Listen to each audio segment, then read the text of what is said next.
A floral tribute at the funeral service of former Newcastle United chairman Freddy Shepherd, at St George Church in Jesmond.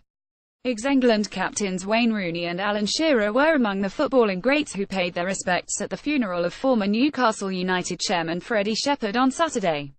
More than 500 people attended the service for the businessman, who was described as Mr. Charisma by one of his three sons.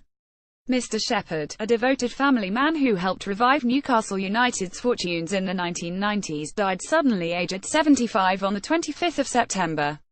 Former Newcastle striker Shearer gave a eulogy and former United managers Sam Allardyce and Kenny Dalglish were in attendance.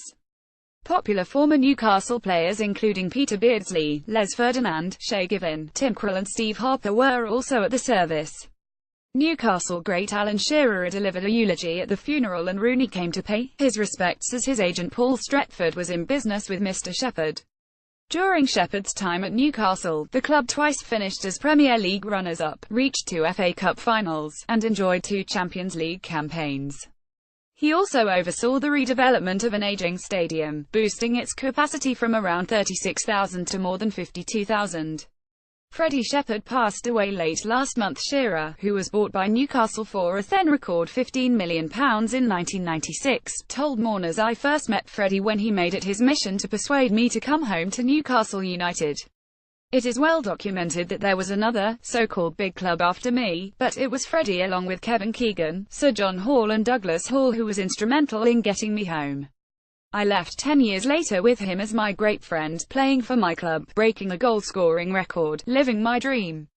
I can thank Freddy for all of that." Former Newcastle player Terry McDermott speaks to Wayne Rooney after the service. He ended his eulogy by saying, "We miss you, Mr. Chairman. We miss you, Freddy." Local Labour MP Nick Brown told mourners that Mr. Shepherd created the Soccer Aid charity with Robbie Williams to help the world's poorest children, and it has raised £25 million since 2004, and, on a floral tribute, Mr. Shepherd's son Kenneth said his father was his best friend, adding, "My rock, Mr. Charisma, Big Fred, you're a bit more, you a dad."